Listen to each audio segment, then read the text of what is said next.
অবশ্যই অবশ্যই 100% গ্যারান্টি ইনশাআল্লাহ। যেহেতু কোরআন এবং হাদিস সত্য হয়ে থাকলে অবশ্যই আপনার মনের আশা পূরণ হবেই হবে ইনশাআল্লাহ। আবু দাউদ শরীফের একটি হাদিসের মধ্যে এসেছে, একবার রাসূলুল্লাহ সাল্লাল্লাহু আলাইহি ওয়াসাল্লাম এবং হযরত আনাস রাদিয়াল্লাহু তাআলা আনহু বসা ছিলেন। এমত অবস্থায় এক ব্যক্তি আসলেন, নামাজ আদায় করলেন এবং একটি দোয়া পাঠ করলেন।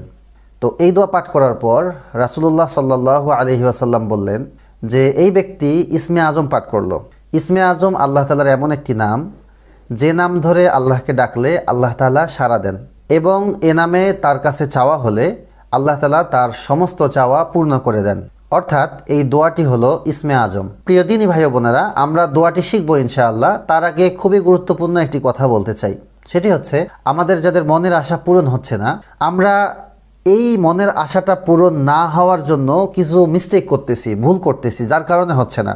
মিস্টেকগুলোর মধ্যে দুইটা মিস্টেক এমন হতে পারে যে, এক, আমরা এই মনের আশার কথাটা যে জায়গায় বলার দরকার, অর্থাৎ আল্লাহর কাছে বলার দরকার, আল্লাহর কাছে না বলে আমরা মানুষের কাছে প্রকাশ করে দিচ্ছি।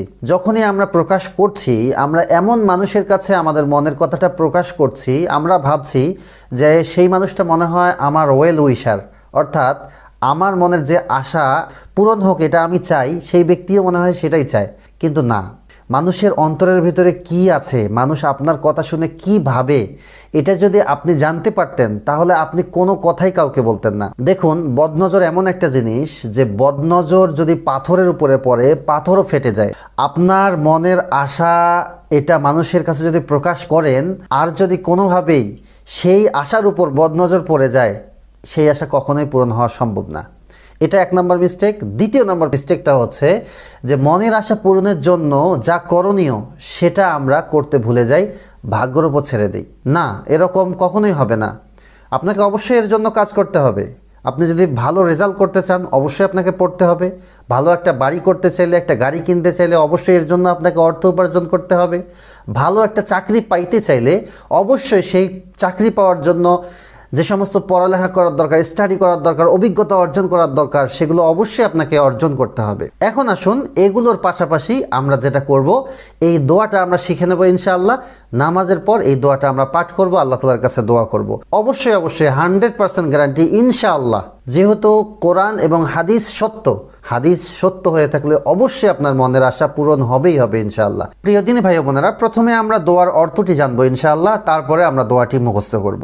এই দোয়াটির অর্থ হচ্ছে, হে আল্লাহ, আমি তোমার কাছে প্রার্থনা করি, তুমিই তো সব প্রশংসার মালিক, তুমি ছাড়া কোনো উপাস্য নেই, তুমি দয়াশীল, তুমি আকাশসমূহ ও পৃথিবীর একমাত্র সৃষ্টিকর্তা। হে মহান সম্রাট ও সর্বোচ্চ মর্যাদার অধিকারী, হে চিরঞ্জীব, হে সর্বময় ক্ষমতার অধিকারী। এটা হচ্ছে এই দোয়ার বাংলা অর্থটা মানে শুনেই হয়তো বুঝতে পারছেন যে এটা হচ্ছে ইসমে আজম। এই দোয়ার পরে আপনার মনের আশাটা আল্লাহ তাআলার কাছে বলতে হবে। সেটা বাংলায় বলতে পারেন, ইংলিশে বলতে পারেন, উর্দুতে বলতে পারেন, যে কোনো ভাষায় বলতে পারেন, কোনো সমস্যা নেই। আগে এই ইসমে আজম, এই যেটা হাদিসের মধ্যে উল্লেখ হয়েছে, দোয়াটা পড়বেন, তারপরে আপনি আপনার মনের কথাগুলো, মনের আশাগুলো আল্লাহ তাআলার কাছে বলবেন। তো চলুন এখন আমরা দোয়াটি শিখবো ইনশাআল্লাহ। দোয়াটি হলো, আল্লাহুম্মা ইন্নী আসআলুকা। আমি আবারও বলছি, আমার সঙ্গে সঙ্গে রিপিট করে করে আপনারা মুখস্থ করে নেবেন। আল্লাহুম্মা ইন্নী আসআলুকা।